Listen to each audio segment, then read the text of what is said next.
nosso organismo. Tá? Então, o processo inflamatório, ele é uma reação protetora do organismo, é a principal, vamos dizer assim, resposta da imunidade inata. O processo inflamatório é a resposta da imunidade inata. Tem alguma coisa errada. É tu, Gabi. Eu vou ter que ficar assim. E essa resposta protetora, ela busca eliminar a causa da lesão, tá? Procurar aquele patógeno que pode estar causando a lesão, ou outras substâncias que possam lesionar o nosso organismo. Também função dessa inflamação é remover os tecidos que são destruídos nesse processo. Então ela vai remover os tecidos mortos e, claro, iniciar o reparo celular. A gente viu no nosso conteúdo passado que algumas ações incorretas no reparo celular, por exemplo, levam à fibrose do tecido pulmonar, quando a gente viu as doenças restritivas crônicas pulmonares. Então, geralmente, ela vai ser devido ao processo inflamatório iniciar um reparo de forma incorreta, que vai gerar muita fibrose. As principais causas da inflamação, assim como vocês viram no sistema imune, é remover as infecções, remover também do nosso organismo os corpos estranhos. Nem todo corpo estranho ele é danoso ao nosso organismo, mas se ele é estranho ao nosso organismo, ele vai ser removido. Tá?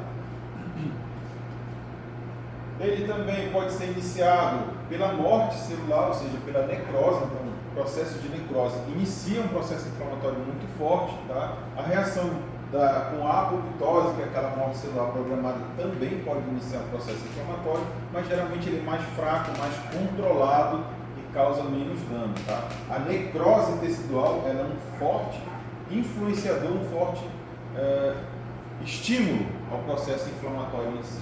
E claro, as reações imunes incorretas, como as reações aos nossos autoanticorpos, tá?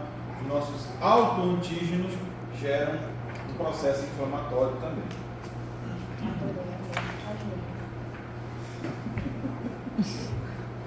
Esse lado que está sentado aí não é bom para ti, toda hora que bota a mão na frente. Estou no Instagram, inclusive, nossa celebração. A inflamação ela pode ser didaticamente dividida em inflamação aguda e inflamação crônica. A principal diferença entre elas vai estar envolvida na questão do tempo de duração. A inflamação aguda ela é de início rápido e ela deve durar alguns minutos, horas ou até poucos dias. Então, se o processo não se resolver nessas primeiras horas, minutos ou poucos dias, essa inflamação vai evoluir para o processo crônico, que vai durar dias, semanas e até mesmo anos, tá? Nesse processo de inflamação crônica. A gente vai ter diferenças também no tipo celular. Na inflamação aguda, geralmente você vai ter os neutrófilos como a principal célula no infiltrado inflamatório. Tá? Já na inflamação crônica, a gente vai ter a ação do nosso sistema imune adaptativo. O principal tipo de célula que vai estar envolvido são os macrófagos e os linfócitos. Tá? Na lesão tecidual, a inflamação aguda, geralmente ela é leve, é autolimitada, porque ela deve ser um processo controlado, redondinho, causando o mínimo de dano. E claro, se eu tenho pouca lesão tecidual, eu também tenho pouca ou até mesmo ausência de fibrose. Já na inflamação crônica, como ela é frequentemente muito prolongada e tem uma acentuada destruição do tecido do hospedeiro, geralmente o indivíduo vai conviver, tá, com a lesão tecidual progressiva e uma fibrose acentuada. Geralmente o tecido que é destruído ele vai ser reparado por fibrose. Então esse mecanismo era o que nós estávamos vendo nas doenças pulmonares restritivas crônicas, onde o indivíduo tinha uma lesão crônica e essa lesão crônica levava à substituição do tecido pela cicatriz fibrosa. Tá? Quanto aos sinais locais e sistêmicos da inflamação, a gente vai ter uma diferença também bem importante. Na inflamação aguda, você vai ter os sinais e sintomas da inflamação proeminentes, bem destacados.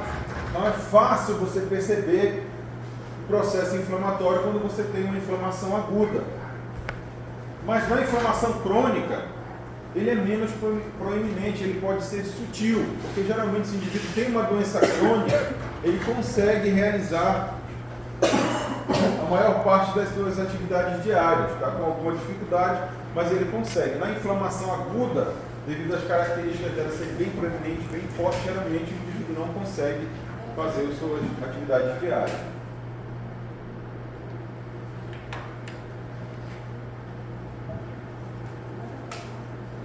Tudo beleza? Entendido esse pequeno processo aqui?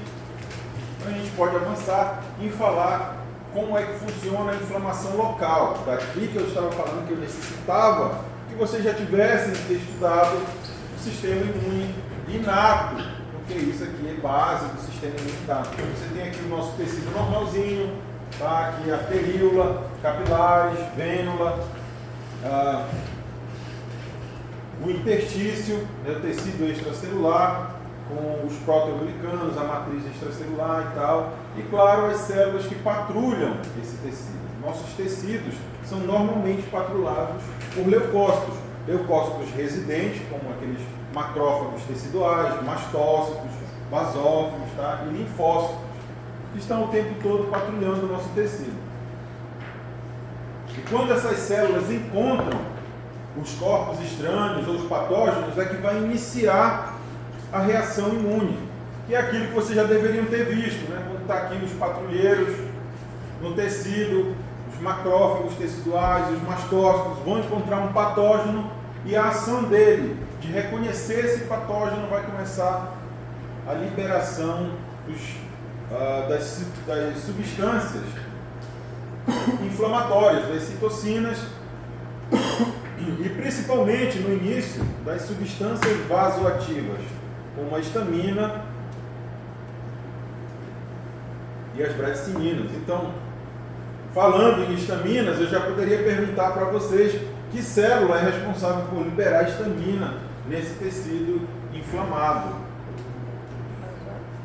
Os mastócitos e basófilos. Tá? Eles é que são responsáveis por liberar as aminas vasoativas aqui, que vão causar uma vasodilatação arterial, aqui na arteríola, tá? E uma vasodilatação venosa, que vão começar a gerar os sinais cardinais da inflamação. Que eu quero ver se vocês conhecem ou conseguem dizer que eles vão ser fruto dessas alterações no vaso sanguíneo. Então, a primeira alteração aqui, a dilatação na arteríola, vai fazer com que haja um grande fluxo sanguíneo para essa região, fazendo com que haja um grande fluxo, um grande atrito nessa região, um aumento do metabolismo e gera o primeiro sinal cardinal da inflamação, que é o calor.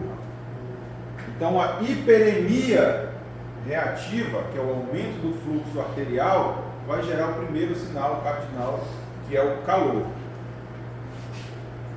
A hiperemia reativa pela vasodilatação arterial, juntamente com a estagnação do fluxo sanguíneo pela dilatação na veia, faz com que esse sangue fique preso nessa região, gerando o segundo sinal cardinal da inflamação, que é o rubor. A região vai ficar avermelhada pela grande quantidade de sangue fluindo para a região e estagnado pela dilatação venosa. Beleza? Nós estudamos nos vasos sanguíneos capilares que quando há esse processo de vasodilatação nos capilares, há o afastamento e aumento do poro intersticial, a fenda intersticial. E esse aumento nessa fenda intersticial faz o quê? Faz com que haja extravasamento de quê? De líquido, causando o terceiro sinal cardinal da inflamação, que é o edema, tumor, tumefação. Beleza? Lembraram disso? O afastamento dessas células faz também com que os leucócitos do sangue migrem para dentro do tecido, tá? Alguma dúvida? Tudo certinho? Então nós vimos 3 sinais cardinais até agora, não foi? Calor, rubor e o edema. O quarto sinal, ele vai se dar pelo afastamento, pelo aumento da pressão no tecido intersticial, pela liberação das citocinas inflamatórias por essas células aí, tá? A liberação de substâncias P e o aumento da pressão nas terminações nervosas livres teciduais, que vão dar o quarto sinal da inflamação, que é a dor. E o quinto sinal, a dor? Certo. O aumento da pressão no intestino, a liberação das citocinas inflamatórias, a liberação de substância P lá nas terminações nervosas livres do intestino vão dar o quarto sinal da inflamação, que é a dor. E o quinto sinal cardinal da inflamação, ele vai depender dos dois últimos, tá? Do processo de edema, que vai afastar as células do vaso sanguíneo, dificultar a difusão do O2, da dor local e da lesão tecidual que ocorreu aqui nessa região, que vai dar o quinto sinal cardinal da inflamação, que é a perda de função. O tecido edemaciado, com uma pressão alta no intestino, com a sensação de dor e a lesão das células do tecido, levam ao quinto sinal cardinal da inflamação, que é a perda de função. Beleza? Tudo bonitinho aqui. Estou perguntando na boa, tudo beleza? Não, só repete 5 aí de novo. Eu vou perguntar daqui a pouco, de novo. Sem a imagem. Certo? Voltando no início. Então, o processo de inflamação inicial pelo patrulhamento das células teciduais, como os mastócitos, os macrófagos teciduais, eles vão encontrar um corpo estranho, um patógeno ou apenas lesão tecidual, e o reconhecimento desse processo vai com que eles liberem as suas substâncias celulares, as citocinas inflamatórias, faz com que eles produzam as prostaglandinas, e os mastócitos liberem o seu conteúdo granular rico em histamina e bradicinina, que são aminas vasoativas, que vão causar dilatação arterial, causando hiperemia, e dilatação venosa, causando congestão sanguínea na região, que vão dar os dois primeiros sinais cardinais da inflamação: calor e rubor. O processo de dilatação capilar faz com que haja o afastamento das células endoteliais, aumentando o espaço do poro, fazendo com que possa atravessar líquido e o que mais?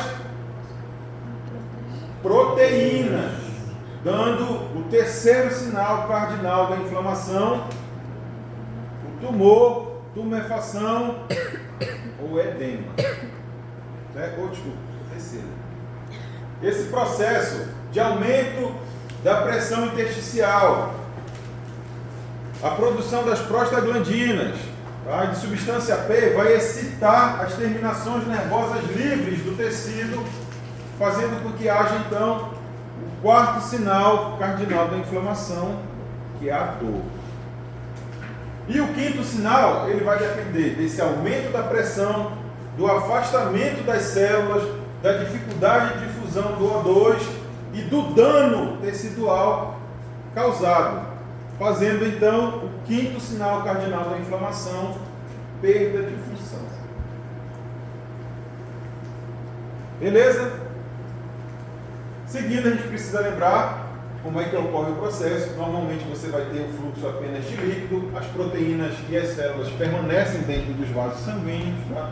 Quando há o processo de vasodilatação induzida pela histamina, você vai ter então o aumento dos espaços da fenda intercelular, também chamada de poro, tá? Devido a esse processo estimulado pela histamina, tá? E outros mediadores, fazendo com que agora possam atravessar essa barreira as proteínas plasmáticas e, claro, também as células. Só que as células são dependentes de outros estímulos que a gente vai ver. Isso aqui pode ocorrer no processo inflamatório, mas ele também pode ocorrer por lesão endotelial. Se o indivíduo sofrer uma lesão endotelial, onde eu vou ter a destruição dessas células, eu também vou ter extravasamento de proteínas e células. Só que nesse caso aqui, geralmente, como você vai ter uma lesão no endotélio, além dos leucócitos e proteínas, alguma coisa a mais também vai passar para cá. Quem é que vai passar? As hemácias, causando o hematoma. Beleza? Continuando, a gente precisa fazer a diferença entre os tipos de líquido de edema que nós já estudamos. Lembre, normalmente você vai ter o fluxo de líquido, tá? E as proteínas e células permanecem dentro do vaso sanguíneo. Quando eu tenho um problema naquelas forças que controlam a microcirculação, que nós já vimos, pressão hidrostática capilar, pressão coledosmótica do plasma, pressão coledosmótica do intestino, problemas no linfático, ele vai levar um excesso de passagem de líquido do vaso para o tecido, causando um edema com baixa concentração de proteínas e baixa concentração de células, classificando ele como líquido de transudado. Beleza? Quando eu tenho um edema inflamatório, onde eu tenho esse processo de aumento do poro capilar, você vai ter uma grande quantidade de proteínas, uma grande concentração de proteínas e uma grande concentração de células nesse edema, que classificaria como um edema inflamatório de exudado. Clinicamente, infelizmente, não faz uma grande diferença no prognóstico do paciente você diferenciar um líquido cavitário, um líquido que está numa cavidade, se ele é um líquido de transudato ou de exudato. O que vai fazer uma diferença no prognóstico dele é se você consegue drenar esse líquido e retirá-lo dali. Porque mesmo que ele seja um líquido de transudato, que seria um líquido não inflamatório, se ele permanecer naquela cavidade, ele pode rapidamente se tornar um líquido inflamatório. Por quê? Porque qualquer líquido parado dentro do nosso organismo, ele é um meio de cultura para patógenos. Então, se ele permanece lá, o indivíduo tem infecção. Por isso que fazer a diferença entre um e entre outro não traz um benefício clinicamente no prognóstico do paciente. O que vai trazer o benefício é você drenar o líquido. Claro, se você fizer com que o processo que estava acumulando o líquido ali pare.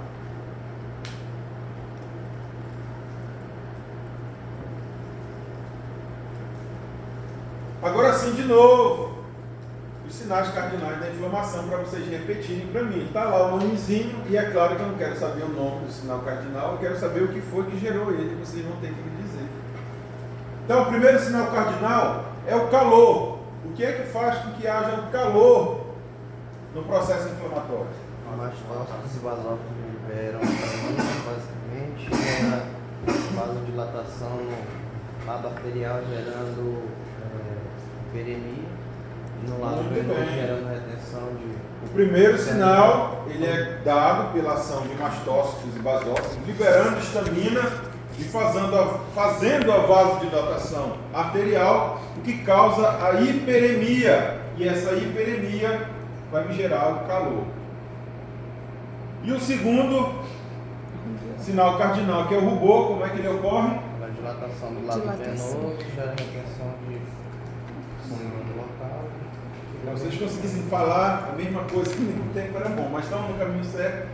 Então, a vasodilatação no lado venoso vai levar à congestão venosa, fazendo com que o sangue fique preso nessa região, tá? Causando o rubor. É claro que esse rubor aqui não é rubor sozinho, né?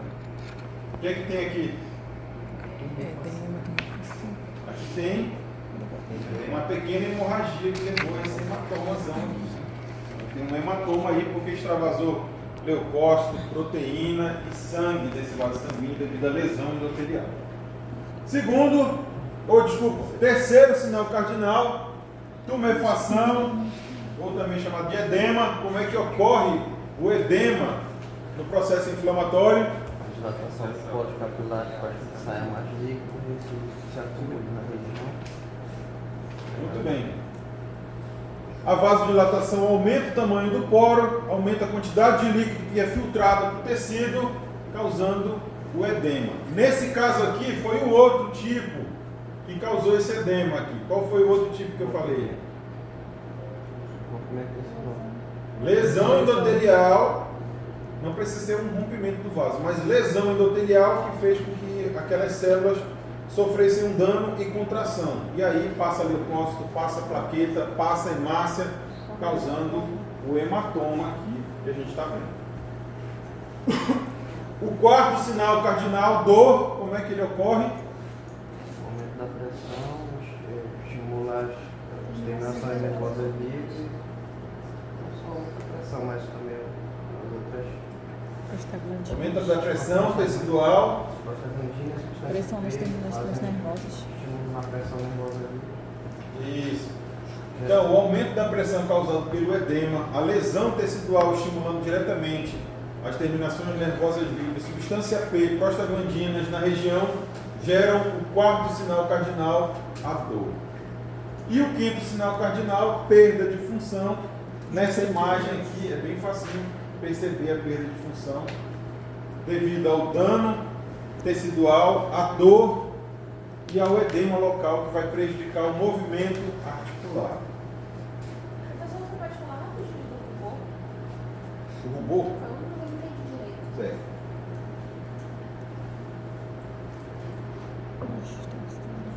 Normalmente, quando você tem uma hiperemia, né, que é aquela dilatação arterial, se você não tiver nenhum prejuízo no lado venoso, o sangue deve fazer o quê? Passar rapidamente pelo local e seguir o caminho dele, como ocorre, por exemplo, quando você entra em exercício físico. Né? Você tem uma dilatação nas arteriolas dos músculos e o fluxo aumenta.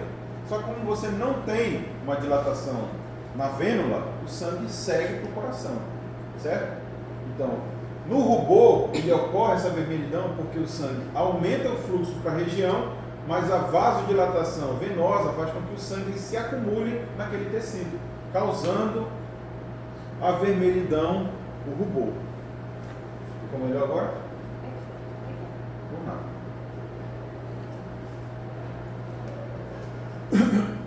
Então a gente vai falar um pouquinho mais agora da inflamação aguda, tá? Ela é uma resposta rápida do organismo na inflamação. Como eu disse para vocês, a grande diferença entre a aguda e a crônica é o tempo. Tá? O tempo é o fator mais importante que define a inflamação aguda. Mas antes de a gente começar a falar, a gente precisa lembrar dos estímulos que podem causar uma inflamação aguda. Vocês já conseguem se lembrar no começo da aula que eu falei?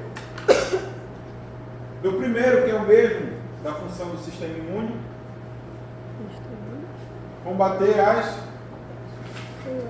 infecções. É para isso. A principal função da inflamação é combater as infecções. Ela também vai atuar no trauma. Por quê? Porque o trauma vai causar lesão celular. Então, quando tem lesão celular, eu tenho inflamação. Se tiver morte celular, tem inflamação também. Reações a corpos estranhos e, por último, as reações imunológicas. Beleza? Beleza. Dentro do que a gente já viu, os sinais cardinais da inflamação, a gente percebeu que muito ocorre porque as células locais começam o processo de inflamação. Mas para que essa inflamação, vamos dizer assim, tenha o seu tamanho necessário a remover aquele antígeno, aquela infecção ou as células mortas, eu preciso que células do sangue cheguem até o local. Mas e como é que essas células do sangue chegam até esse local? Será que vai estar lá a mão divina agindo assim fininho, sai daqui, vai lá para aquele tecido lá que eu preciso de tirar? Será que funciona ainda assim? Como a gente aprendeu lá no segundo grau? Não é assim que funciona. Se vocês tivessem estudado o capítulo, vocês já saberiam como é que funciona. Então as células, lá no local da infecção, ou no local onde houve dano celular, elas vão reconhecer esses padrões moleculares e vão produzir as citocinas inflamatórias como a interleucina 1 e o TNF-alfa, vão produzir as quimiocinas e elas vão ter uma ação no endotélio vascular. Naquele vasinho que está ali pertinho dele, ele vai agir, fazendo com que haja uma produção das selectinas e integrinas aqui na membrana desse endotélio. Isso vai fazer com que os leucócitos que estavam passeando dentro do vaso comecem a aderir fortemente a esse endotélio, principalmente aqui na presença, tá, das integrinas e dos quimiocinas ali. Isso vai fazer com que ele faça uma adesão bem forte e caminhe bem colado ao vaso sanguíneo, até que ele chega naquele ponto que a gente viu, aonde há uma vasodilatação tão forte que o poro se abriu o suficiente para permitir a passagem da célula, a diapedese, sempre dependente de quê? Dos ligantes que são produzidos por quem? Pelo estímulo das citocinas inflamatórias. Então, os nossos leucócitos, eles vão passear pelo nosso organismo. Quando eles começarem a topar com essas integrinas e selectinas de alta afinidade, ele vai já começar o seu processo de ativação. Porque não tem sentido os nossos leucócitos andarem, né, pelas nossas ruas, pelos nossos vasos sanguíneos, com as armas em punho e armado pronto para atirar. Porque quem ele vai encontrar é nós mesmos. Então, eu não quero que ele haja. Então, ele vai estar com as armas dele guardadinhas. Quando há o sinal forte nessas integrinas, ele vai começar a estimulação e aí é que ele vai começar a produção das espécies reativas do oxigênio, do nitrogênio, vai aumentar a quantidade de enzimas nos lisossomos para que então ele possa chegar pronto para a batalha no tecido infectado. Professor, essas